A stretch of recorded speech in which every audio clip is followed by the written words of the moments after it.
Hi, everyone, and welcome to episode number 29 of my podcast. And this will be the third one that goes up on Instagram TV. So today's podcast is all about routine. For anybody that knows me out there, knows that I am a creature of habit. I love my routine. I hate it when my routine gets disrupted.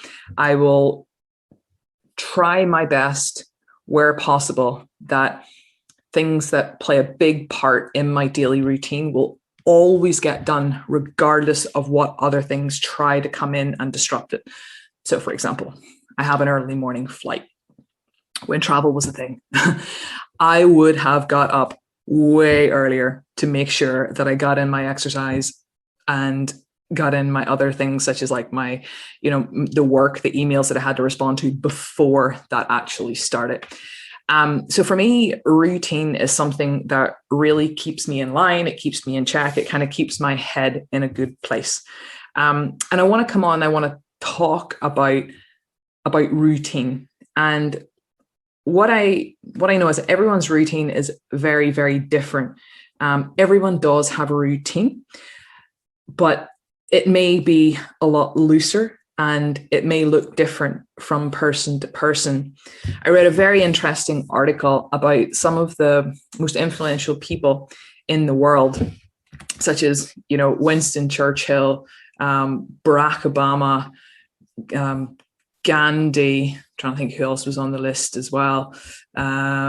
Richard Branson, Charles Darwin, even Beethoven, I think, was on the list. It basically talked through, what their daily routine looked like. And, I read each one and they weren't exactly the same, but there seemed to be some sort of underlying theme and trend in each one, in that each one of these most influential peoples or these great achievers in the world, what did they have in common? Well, in their daily routine enabled them to kind of stay focused on what their goal was in life. They were able to allocate time in the day that, allowed them to focus. And this wasn't all day. This wasn't like 12, 14 hours a day, but it was very short pockets of time where they were able to eliminate all the distraction that was going on in the world and really focus on what their life goal was, or what it is they were looking to accomplish. It was also very interesting to see that they were all really early risers. And basically, they got up with the sunset, and those first couple of hours where the world is asleep, they got a lot done. And lastly, which was really nice to see, is that each one of them incorporated some sort of physical activity within their day. So I read that, and, it kind of made me feel better, because sometimes, like when I talk to, Laura, she'll be like, I'm so routined, I'm so disciplined in a certain way. And sometimes that makes me feel like, oh my God, maybe there's something wrong with me. But for me, like if I didn't do what I do every day, I don't know what I'd be like. I almost feel like I'd fall apart. And I always say that as if my routine goes, there's something massively wrong with me.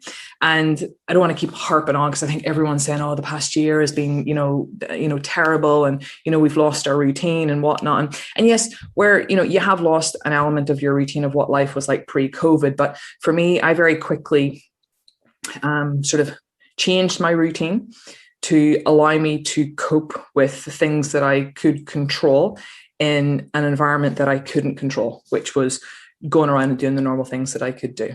So for me, it was always, I get up early. I get up early, probably before everybody else. And I have at least 3 to 4 non-negotiables that I do first thing in the morning, that I know that will set me up right. And I can get on with the rest of my day without feeling that, I have anything lingering over me. So for me, if I talk you through my routine that I do in the morning, which is right for me, it might not be right for you. And I'm not asking anybody to do the same, but I get up early in the morning before everybody else. So I'm probably up definitely before 7 a.m. every morning.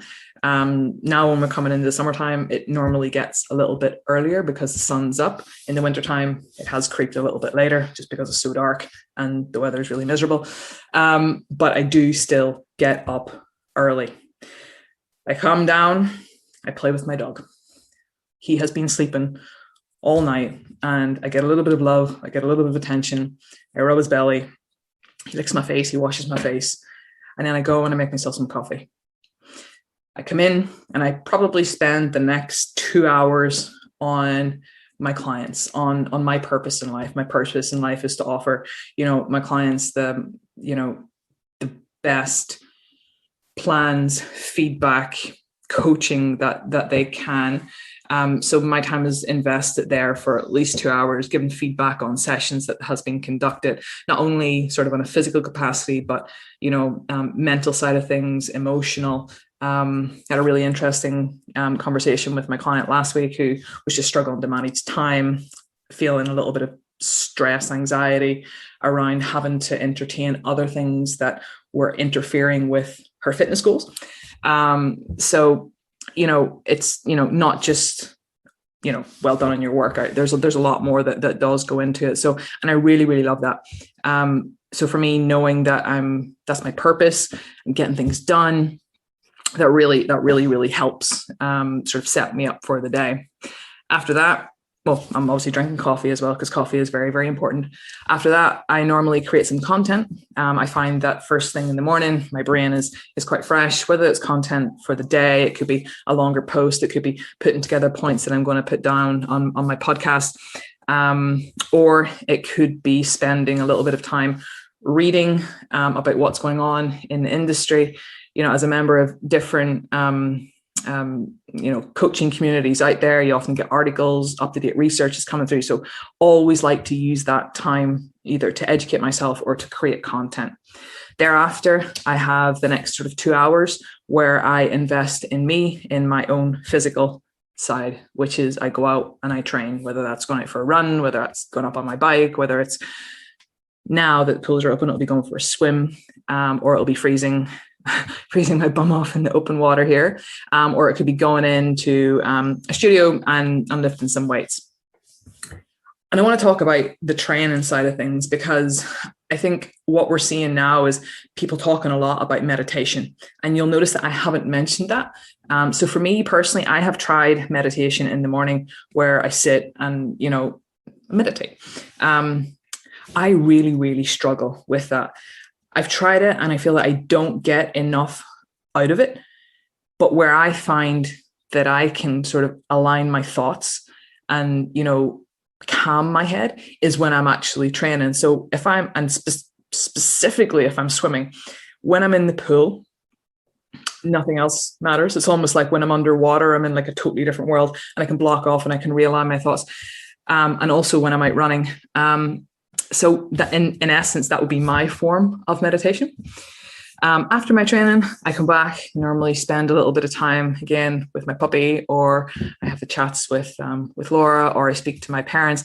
And then the rest of the day is either spent with, again, continuing my education. It could be talking with some clients. It could be creating training programs. But at a time, which now is roughly around about 4 o'clock in the afternoon, it's off. Work has ended. And I try my best not to go on the laptop and just sit. I feel that when I'm given a shorter period of time, I use that a lot more efficiently to get what I need done. I could have seen a couple of years ago where I would have been up super early and I would have been on my laptop from the minute I get up and wouldn't have been off it probably until 8:30, 9 o'clock. Now, don't get me wrong, there would have been training in that there as well, but I could have seen myself, I was having my breakfast, I was having my lunch, I was having my dinner, sitting here in front of this laptop, which is probably why there's food in the keypad somewhere, but I wouldn't have switched off. And honestly, I feel so much more productive now than I did when I was spending all that time. And at that time, it was such a drain. It's such a drain on your brain. It's such a drain on your mental and your emotional side of things. So again, like I said, so my routine might look very, very different to yours, but I think for everybody out there, you need to get comfortable with what your own routine looks like and how you can use a routine to optimize your daily life, not only for work, but for your training, but for also your family and your social life. Kind of whenever all these quadrants get an equal amount of your attention, whether or not in the day, but at least cumulatively throughout the week, I find that you just are in a much better position to be in a clear headspace and really work towards your goals and achieve the goals. When things start to come in and throw you off, or you kind of wake up, and I always say, like I would say, just if you wake up in the morning and you have no plan or anything that you're going to do on the day, that's for a long period of time, because I appreciate if you go on holiday, you might just wake up and be like, hey, whatever. Sometimes you need that, but for the bulk of your life, there does need to be structure. There does need to be a little bit of routine, and you do need to have tasks in your day that you're able to complete, and how you want to complete them, whether or not you get them done early doors or whether you're more productive in the evening time. I mean, that's totally okay.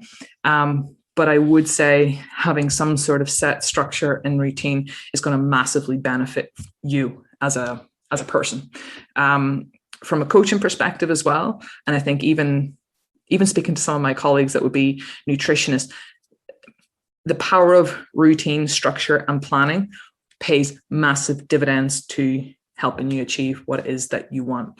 Like I say, guys, this is quite a short and sweet little nugget, but it's just after reading a couple of different articles about routine, the power of routine, getting your tasks done, and what people that are very successful in their lives do and how they rely on routine, I thought it was just nice to share.